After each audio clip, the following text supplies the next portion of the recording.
Good evening and welcome to the press conference with England manager Gareth Southgate and player Jordan Pickford. Simultaneous translation is available in English, German, French and Italian through the Interprify app, so please keep your question to one of those 4 languages. Please raise your hand if you wish to ask a question and a microphone will be brought to you. Please state your name, your media organisation and who the question is for.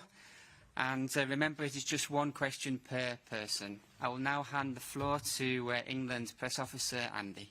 Thanks. We'll start here with Gareth Southgate, please. Hi, it's Gareth Southgate from Sky Sports. Just a question for each of you. First of all, for Gareth. Jude Bellingham has been cleared to play tomorrow. As expected, he's just got a fine, but he also got a suspended ban. What did you make of UEFA's decision? And also, will you be speaking to Jude to make sure that he stays on his best behaviour? Because obviously he could get a ban if there's any repeats of what happened. And also, just for Jordan, you're obviously one of the most vocal members of the England squad. What did you make of what Jude did? And do you feel that you will need to speak to him as well before the game against Switzerland? Do you want me to give you some time to think about that? I don't need time for that. I thought it was a common sense decision.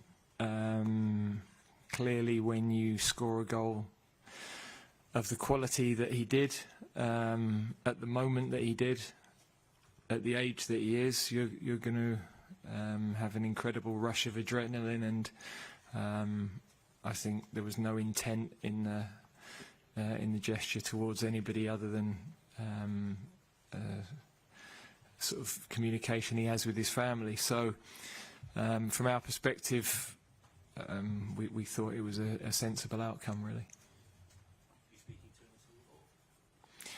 I speak to players all the time, so I don't feel a particular need to spend additional time with Jude on that. I think he is aware of the investigation, and he's an intelligent guy. I don't think I need to tell him anything really, do I? Let's be honest. Just let him play his football and enjoy it. Thanks. Henry Winter next. Hi, Henry Winter, World Soccer. Jordan, one for you, if I may. When Jude actually said his "who else," that was obviously him, celebration of his ability to change the game. But is tomorrow one of those games where, I mean, we've seen your commitment, but is it one of those games where everyone has to step forward? Yeah, we're a team of 26 and everyone's got to be raring to go for the game tomorrow, and whoever's ready to play, be ready. And we've prepared well all week, and yeah, anyone who's ready to play to step up and do the job for the badge, and we're all passionate people as well, so yeah, we're ready for tomorrow. Rob Harris. Hi, Rob Harris from Sky News. Gareth, congratulations on your 100th game tomorrow. How do you reflect now on your 100 matches, obviously knowing that you're sort of heading towards the end of this tournament as well, hoping you're going all the way? Well, I'm very proud, but it's the least important statistic of the week. the only thing that matters is that it's a quarter-final, and my complete focus is on trying to get my country into another semi-final. So I'm sure in years to come I'll look back on that with and reflect with great pride. But at the moment, it is the last thing on my mind, really. Thanks. Yeah. Hi, Gareth on your left. Jeremy Talbot from AFP. Phil Foden has a fantastic season with Man City, but he didn't reach the same level of performance during the Euros. Will you try something different tomorrow to get the best out of him? Thank you. Phil has done a fantastic job for the team. He's had to adapt his game a little bit. Obviously, when you're playing at a club every week, you know the movements of every player, and you know the links, very clear way of playing. So you're doing things without thinking so often, and with the national team, that's not possible. You don't have the same cohesion, so there is a change in the dynamic. But we're very happy with what he's done with us.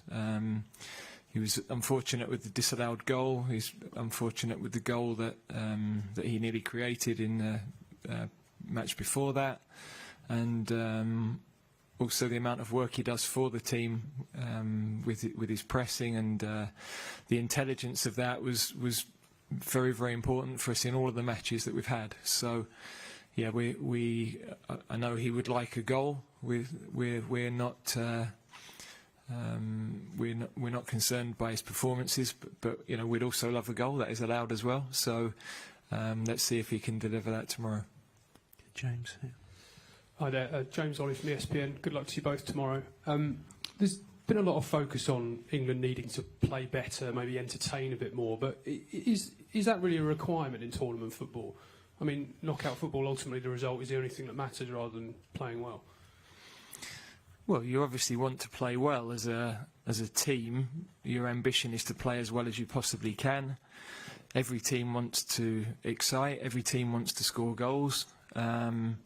We've played opponents who have made it very, very difficult for us. And as we've seen in some of the results they've had in subsequent games, they've given other teams problems as well. And yeah, there's been a lot of expectation on the team in the early part of the tournament especially. So I feel that the team, even in training now, look in a different place mentally. They look more fluid, and I'm expecting us to play well tomorrow. Yeah, second row here. Mr. Southgate, Sebastian Rieder, 20 Minutes Switzerland. After the Italian match, I had a clash with Spalletti because I compared Switzerland and Italian with two cars, Fiat Panda and Ferrari. Now the question to you, if we look at the market value and the performance so far, what would you say is England big, heavy, maybe slow Rolls-Royce, and Switzerland fast Mini Cooper? Well, Switzerland have been excellent. There's no doubt that they have a great spirit. They have some very good players. They have a clear way of playing that has caused a lot of problems for other teams. Of course, the valuation on English players is always high because our league is the only one that can afford to pay that sort of money. So there's a different valuation, and football matches aren't played on balance sheets or by data. They're played on grass by human beings, and it's about what you do on the day. So we know what we're capable of. We know that in the last couple of games there's been signs that that's coming. To go behind in the game against Slovakia was a really enormous test. You know, in tournaments there's a different emphasis when you're behind. There was an anxiety coming from the stadium, and you've got to be really brave to use the ball as our players did right the way till the end of the game. So I was full of admiration for the way they kept their nerve, the way they kept playing, trying to create good opportunities. In years gone by, we might have gone really direct in those moments, lost our composure. So they stayed with the game, and in the end, I think we deserved a draw in the 90 minutes. We had 70% of the ball. We'd like to have created more clear chances. And then to get the goal early in extra time, I thought we saw the game through really well. So, yeah, we know we have to be better. Your Mini Cooper has been excellent. We've got to find another level. Any question there? Hi, Gareth. Joe Rawson, Sky News. Is it possible that you will change the system tomorrow?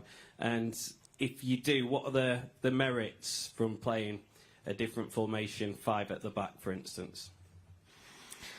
Well, we're always considering the best way to approach a game. And in modern football, you build and you defend in different ways quite often.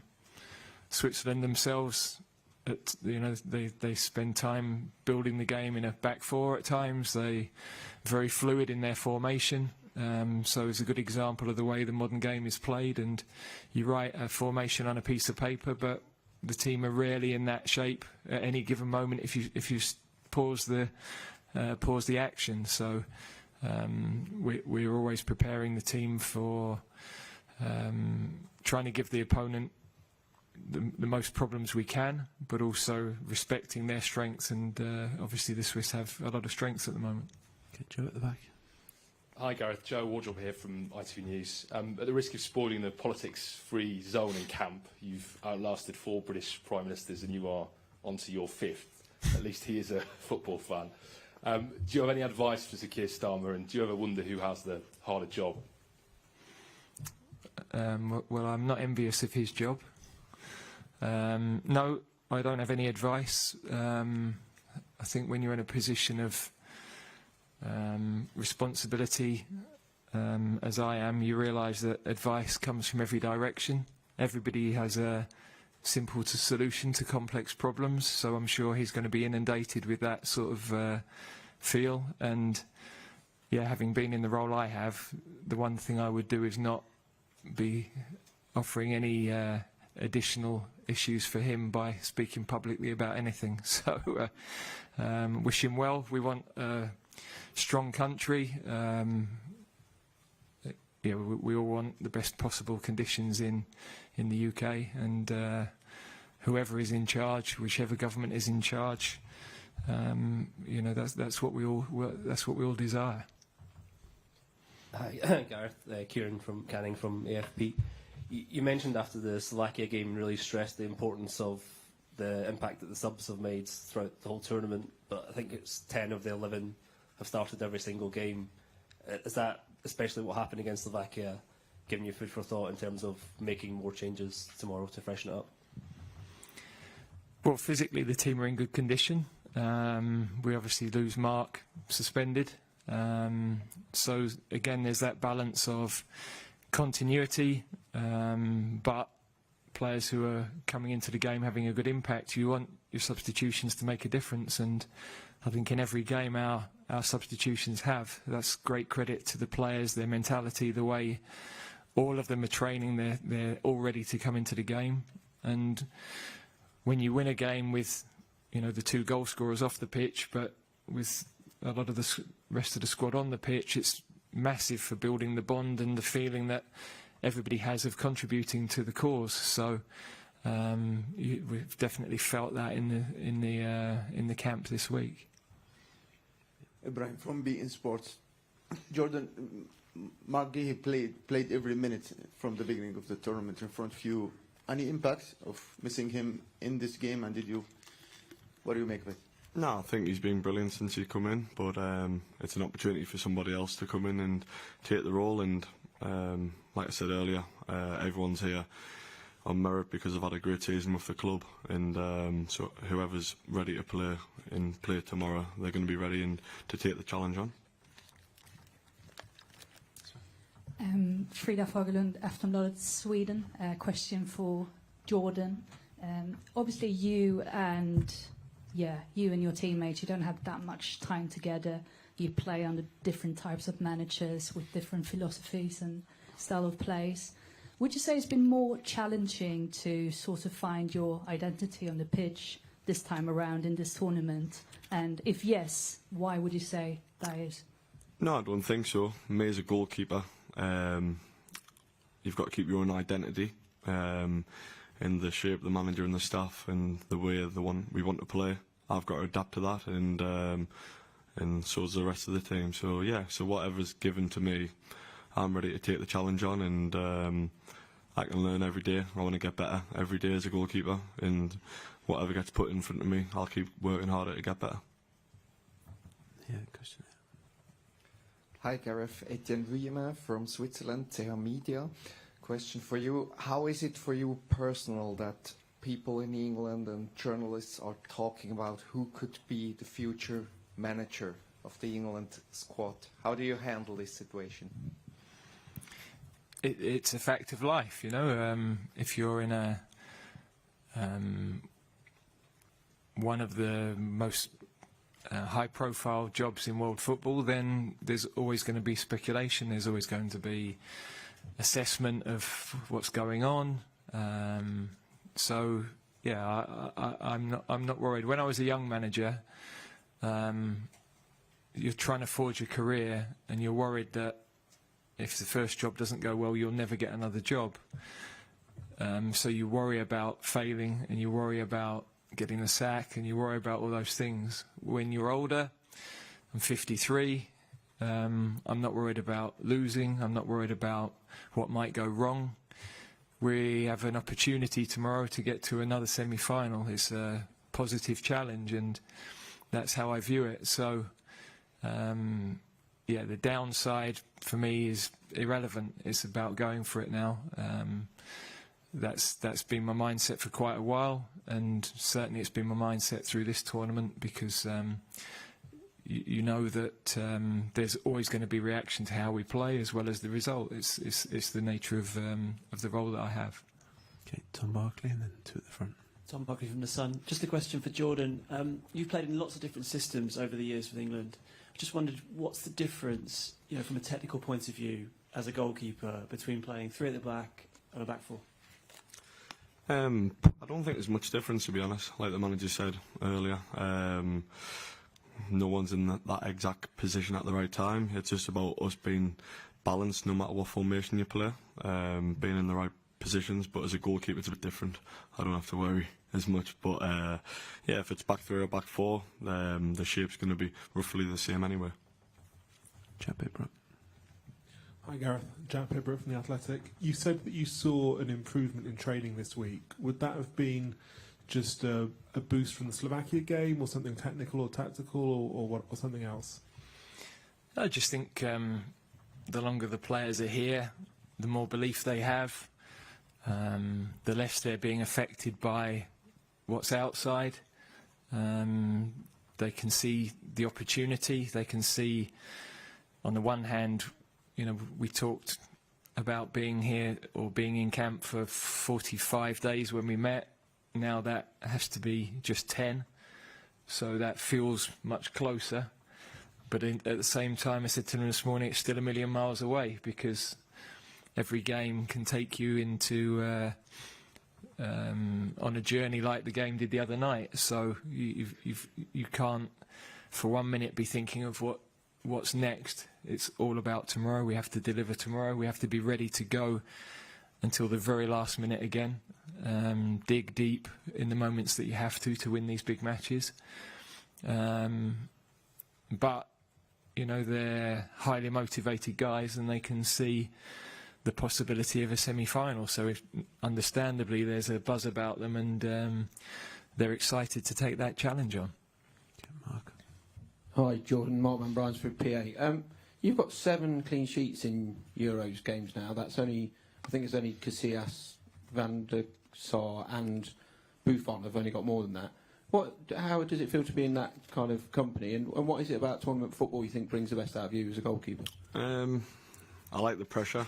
You know, I like the pressure of the big games, the big game moments. But also, I've got them clean sheets, but it's not just me. It's a full 11. All the lads come off the bench, and I'll never take the full plaudits. I'm there to do my job, but the rest of the side's there to do the defensive job as well. So, yeah, it's a team effort, and if I can help the team and keep a clean sheet, with the ability we've got going forward, it's always going to give us a chance. Get Dan Rowan. Thank you. Dan Rowan, BBC News. Gareth, you're just 2 wins away now from the first final that England have ever played in a major tournament overseas. The last time you played a quarter-final in the World Cup, you had France to contend with. This time the draws, most people would agree, has been a bit kinder to England. After Switzerland, as we know, Netherlands or Turkey await in the semi-final. I know you don't want to get too far ahead, but if you sort of said to the players, look, these opportunities may not come round for you again, this is a sort of chance that you have to seize. I would say that's a classic example of the sort of entitlement we have as a nation that creates drama and annoys our opponents. We're playing a really strong football nation who have played exceptionally well prepared, have enormous pride. Our focus is on how do we win this game and how do we play to the best of our ability. As you rightly said, we've never been to a final outside England. We've only had 2 finals in our history, 3 semi-finals, so lots of nations who we might perceive as English people to be smaller have had far better records than us in terms of winning things, in terms of getting to the latter stages of finals. It's half the problem we have. But, you know, we're ready for tomorrow, and as a team, we definitely have huge respect for our opponents, and we know we've got to be at our very best to be able to win the game. Okay, Eric here. Good evening, everybody. Question for Jordan. Would you like to have a penalty shootout tomorrow, maybe to win the award, or rather not? No, whatever it takes for us to win the game, you know. If it's 90 minutes, that'll be ideal, but like the manager said, we're against a very tough opponent, and we'll do anything to get the result. If that means going to a penalty shootout, maybe it, but we're prepared for anything for tomorrow. Okay, I see no further hands raised, so just one back to Carve to finish then. Gareth, I just want to ask you, left-back position has obviously been a bit of a concern during this tournament. Luke Shaw's back in full training. Is he fit to start the game tomorrow, and how much of a risk would it be for him to start the game, considering he hasn't played since February? And if he doesn't play, what are your other options tomorrow? Well, Kieran Trippier's been absolutely outstanding for us, so Luke is available. He's available to start. But Kieran has also done a brilliant job for the team. He obviously doesn't give us that balance that a natural left footer can give you, but his leadership, his communication on the pitch, if you ask any of the wingers that play with him or the players that play alongside him, his talking is phenomenal, and you know, it helps them to play the game. It's a much undervalued quality, and it's a bit of a dying art, really. You know, good talkers on the pitch. You can't have enough of them, and yeah, he has exceptional qualities in that area, as well as some quality on the ball. So yeah, he's adapted and done a brilliant job for us. Okay, we'll conclude it there and look forward to seeing you tomorrow. Thank you. Thank you. Cheers.